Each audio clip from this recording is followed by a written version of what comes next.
Hello, this is Myra Elaine on the Bain Space Channel. I continue my series in the Gospel. The Gospels are Matthew, Mark, Luke, and John, and they cover the life of Jesus while he was on earth. And we are in John chapter 9. I left off at verse 12, where Jesus has healed a blind man that had been blind since birth. And he did this as he was leaving the temple area where the leadership of the temple wanted to stone him already. So here we start in verse 13. They brought to the Pharisees him that aforetime was blind. So before this, he was blind. And it was the Sabbath day. Oh no. When Jesus made the clay and opened his eyes. Then again the Pharisees also asked him how he had received his sight. They've already questioned him once. He said unto them, He put clay upon mine eyes, and I washed, and I do see. Therefore said some of the Pharisees, This man is not of God, because he keepeth not the Sabbath day. He's healed someone that was blind since birth, but because of the day he did it, they're saying he's not a God. And it was generally thought in those days that healing was from God exclusively, because, well, the devil doesn't help you. He said unto them, He put clay. Okay, therefore, okay. Others said, How can a man that is a sinner do such miracles? Exactly my point. And there was a division among them, no doubt. They say unto the blind man again, What sayest thou of him that he hath opened thine eyes? He said, He is a prophet.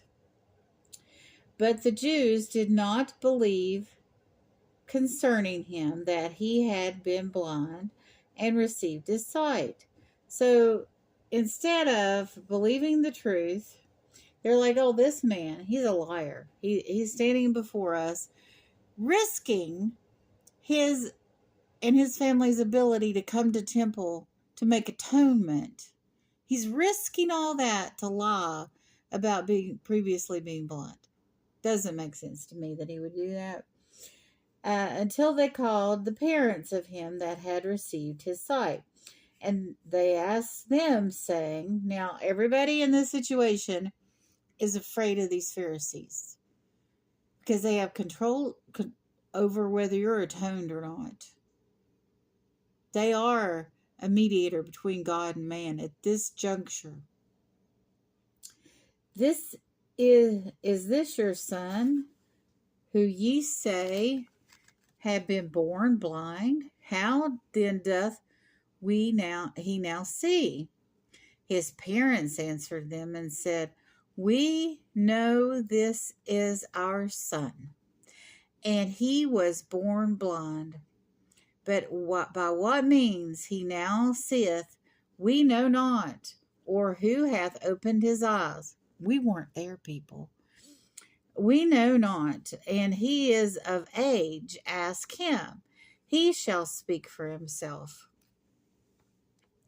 Those words spake by his parents because they feared the Jews, for Jews had agreed already that if any man did confess that he was Christ, he should be put out of the synagogue.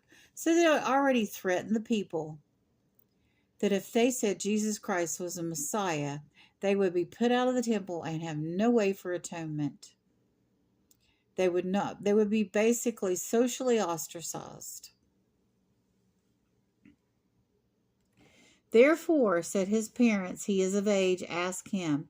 Then they again called the man that was blind. Okay, this was the first questioning. This is the second questioning.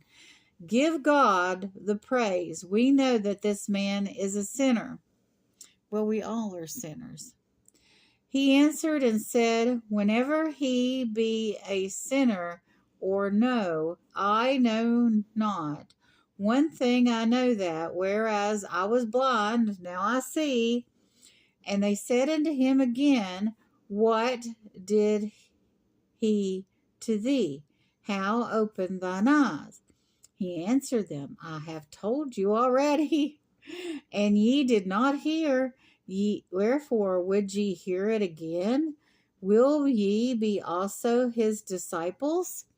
So he's saying, well, are you his disciples? Why are you asking so many questions? Why won't you believe me? Then they reviled him, because that was an insulting question to them, and said, Thou art his disciple, but we are Moses' disciple. So they're saying you're his disciple, when he hasn't really claimed that at this point. We know that God spake unto Moses. As for this fellow, and they're talking about God here, we know not him from when he is. We don't even know where Moses is buried, because God knew, and Moses and his inner circle knew that the people might worship Moses, and that wasn't the point. People are to worship God. The man answered and said unto them, Why, herein is a marvelous thing, that ye know not from whence he is, and he hath opened my eyes. So here, this blind man, he has, not only does he have external sight now with his eyes, he has a heart and internal wisdom that the Pharisees don't have.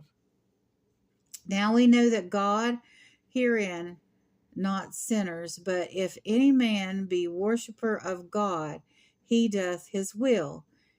Him he heareth. So he's saying Jesus is doing the work of God. Since the world began, it was not heard that any man opened the eyes of one that was born blind. No one had done this before. So how could he not be at least from God? If this man were not of God, he could do nothing. They answered and said unto him, Thou wast altogether born in sin, and dost thou teach us? And they cast him out. Now, earlier, the disciples had said, Who sinned here? This man, this totally blind man from birth, or his parents? And there were ways that you could be born in sin. Like if the mother had some kind of venereal disease, if she had gonorrhea or chlamydia or something that could have caused her baby to be born blind, they didn't have any kind of remedies for that in those days. I don't know if they still have it. But we have ways to treat vision of babies that are born blind. But at that time, venereal disease, so literal sin of the parents could have affected the child. And there are places in the Bible that talk about generations, 2 or 3 generations being cursed by the sin of the father.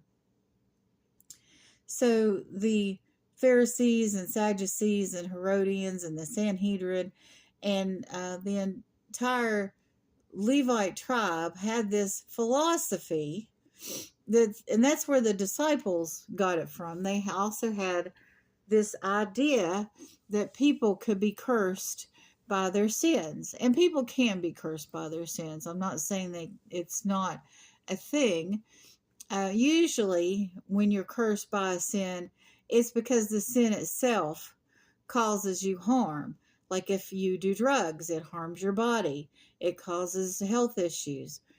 It causes bad teeth, but it causes a lot of things to go bad in your life.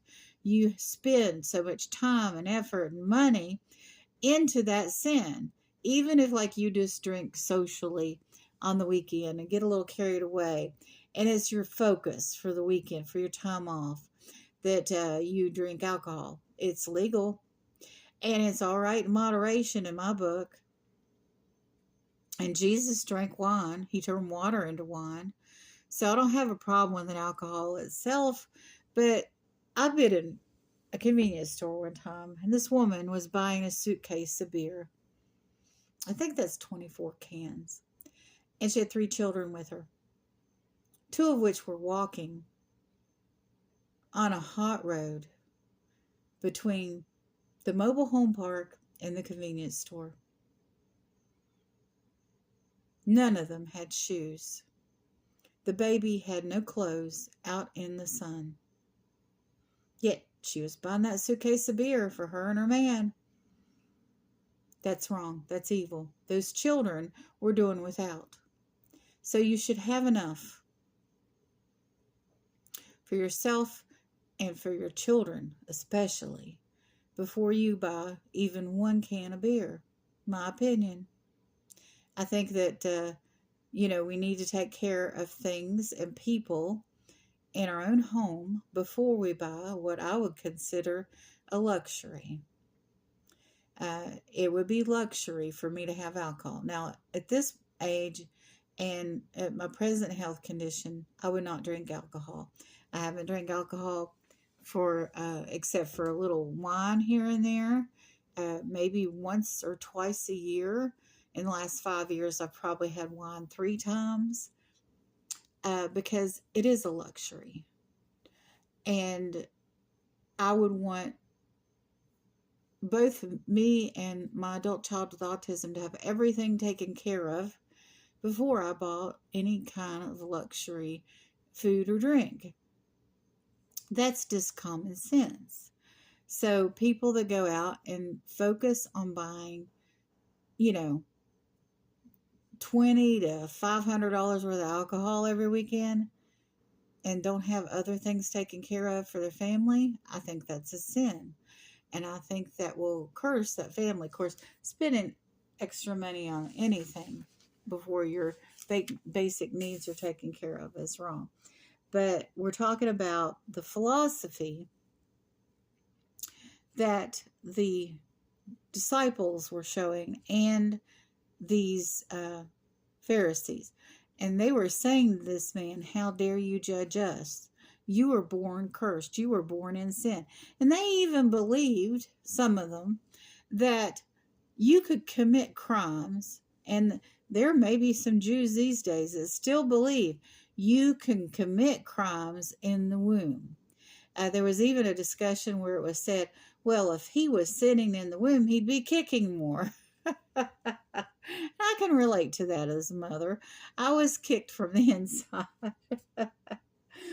But the baby doesn't know any better. Preborn babies don't know any better. They aren't in your womb sinning. They might be doing other things that are kind of gross, but they're not sinning. But anyway, so the whole thing about blaming people for with disabilities on something that they've done wrong, that they're sinners and we're all sinners. I mean, that's just, it's not very Christian. It's not very godlike. It's not very holy. And the Pharisees were supposed to be holy, but they went around blaming everybody for everything. If your hair was parted wrong, if you just plucked 1 seed of grain on the Sabbath, I mean, it just went on and on and on, and they made all these rules, and it went on and on and on, and it still goes on and on and on in some Jewish circles. And